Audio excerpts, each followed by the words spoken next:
about what's going on as far as the world of sports is concerned. Here's Mike in Arizona moving along. A lot of phone calls today, and he says hello. Mike, good afternoon. How are you today, pal? Okay?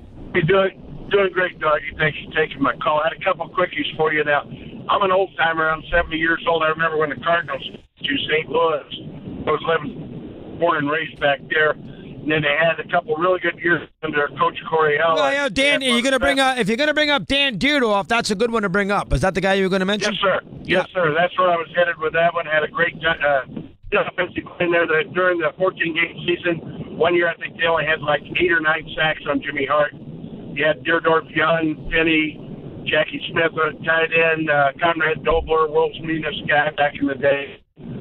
But anyway, then the other thing I had for you, Doggy, what do you think about Jordy Nelson maybe hooking up with Larry Fitzgerald down here? I'm trying to remember the other great wide receiver we had with Fitz when Kurt Warner was there and we almost got the Super Bowl. They let him go, traded him to Baltimore, I want to say, maybe San Fran. Real good. Tough guy. Let me think about that. It was Anquan Bolden. It was Bolden. Anquan, yeah. Yeah, he was. I have not heard Jordy Nelson there. That would make some sense. Again, nice place to play. Fitzgerald. They could use another wide receiver. They have wide receivers though. They're fast. They got those fast little wide receivers with Fitzgerald. I would think Jordy Nelson. He's hurt a lot. He's been, obviously the ACL a few years ago.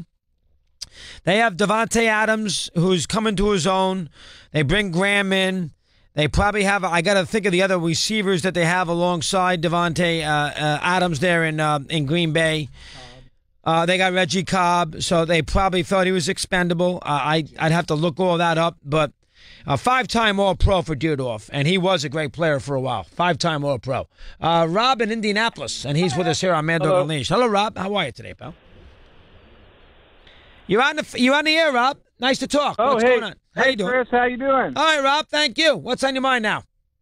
Hey, being from Indianapolis, we've got the 3rd pick in the draft, and I wanted to see what you thought about this. The Colts need a lot of help, so I don't think one great player is going to be what we need. I was thinking maybe we could trade the pick to Buffalo, get their 12th pick and their 22nd first-round pick, and maybe even a second and a third rounder.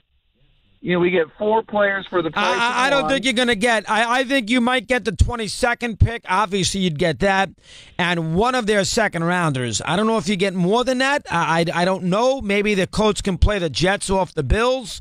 Let's say you get you split the baby. You get the 22nd pick. You get the 12th pick, and maybe you get their 1 second rounder. How's that? Which is a high pick, by the way. You don't think we'll get you don't think we'll get the 12th and the 22nd pick in the first round for the 3rd pick? Well, why would Buffalo have to do that? The Jets can't offer 2 first rounders. Well, I mean, they're moving up to the 3rd pick. But again, I understand they want to move and it's important, but I mean, nobody has 2 first rounders. So why would the Bills have to give them both first rounders? Right. The Jets can't give him. The Jets can't give him 2 first rounders. I don't think Denver's going to move up. I don't think Arizona's going to move up. Why would Buffalo have to give up 2 first rounders when their big competition there might be the Jets, and the Jets don't have a first rounder to give them? Right, but they do give up 2 first rounders, but they get 1 back in the 3rd pick. So really, they're only losing 1 first round pick.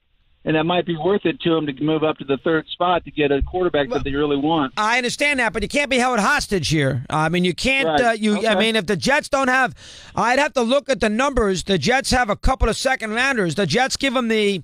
All right, the Jets go to 6, which is better for Indianapolis to go to 6 than to go to 12. I get that, but the Jets would then only have to give them a second round pick, which is probably. We'll have to look at the numbers of where the Jets pick in the second round compared to Buffalo. Can somebody look that up for me, please?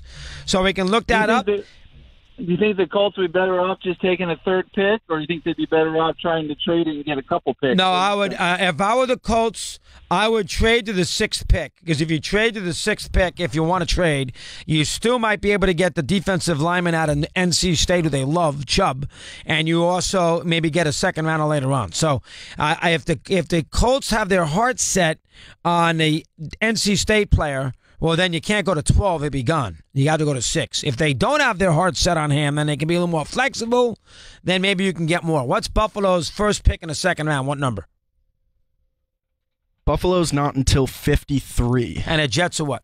Buffalo has 53 and 56. The Jets have 37 and 49 in the second round. Well, then Buffalo would probably then have to give up their first-round pick. Because I thought the Bills were higher in the second round. So the Bills then would have to give up that 22nd pick. Now, if the Colts do that, they get the 2 picks. Buffalo gets the 3rd pick. The Colts can't get Chubb. So you have to gauge what the Colts want to do with that pick. You have to gauge that.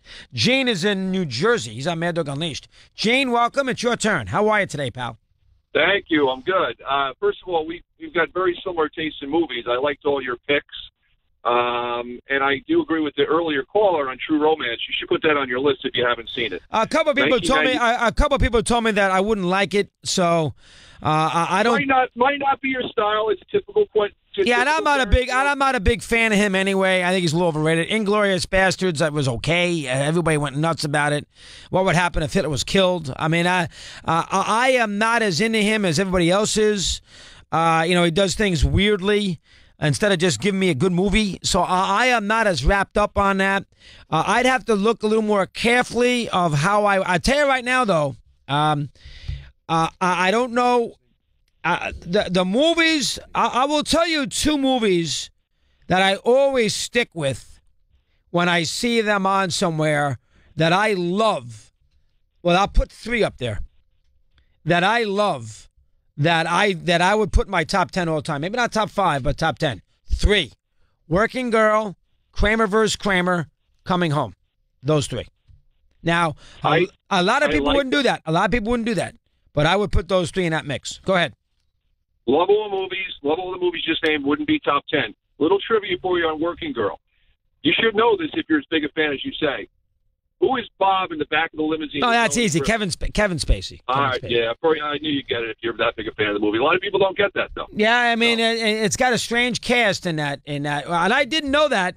Well, I think it did. I've only picked up Working Girl recently in the last whatever it might be. For whatever the reason, I'm just moving. Again, it's not for I'm not trying to tell you that it wouldn't be in everybody's list. That movie, for whatever the reason, Tootsie is another one that I love with Dustin Hoffman. We continue 19 in front of the hour here on Mad Dog Unleashed.